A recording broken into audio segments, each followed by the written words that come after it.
Message of the day, Genesis chapter 45, verse 3. And Joseph said to his brothers, I am Joseph.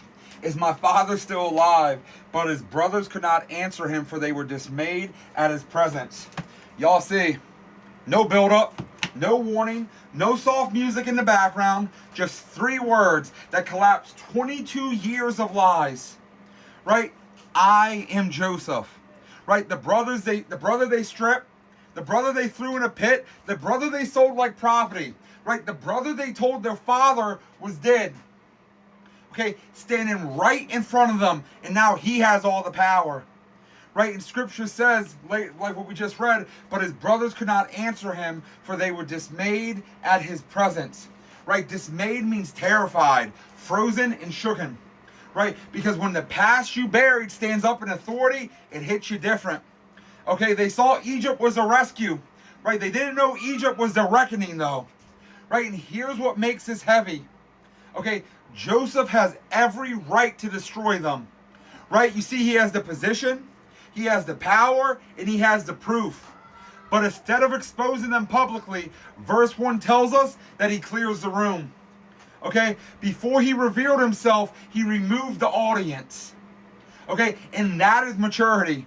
Okay, he doesn't humiliate them. Right? He doesn't weaponize their sin. He says, come near to me. Right? And that's grace. Right? But grace doesn't erase truth. Verse 4 says, I am your brother Joseph, who you sold into Egypt. Right? He says the name. He says the crime. Right? Forgiveness never pretends it doesn't happen. Okay? But now here's where it shifts from emotional to spiritual. Verse 5. Do not be distressed or angry with yourselves because you sold me here. For God sent me before you to preserve life. Wait a minute. They sold him, but God sent him? Right? Both are true. Their betrayal was real, but so was God's sovereignty. Right? They meant to end him. God meant to position him. Right? The pit wasn't random. The prison wasn't wasted. Right? The delay wasn't abandonment. It was strategy. Okay, verse 7 says this. God sent me before you to preserve you, a remnant, to keep you alive from you many survivors. Joseph understood something most people never do. Okay? God was working while it hurt. Okay? You see, you can be betrayed and still be sent.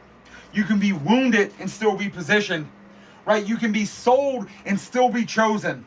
Right? If Joseph only saw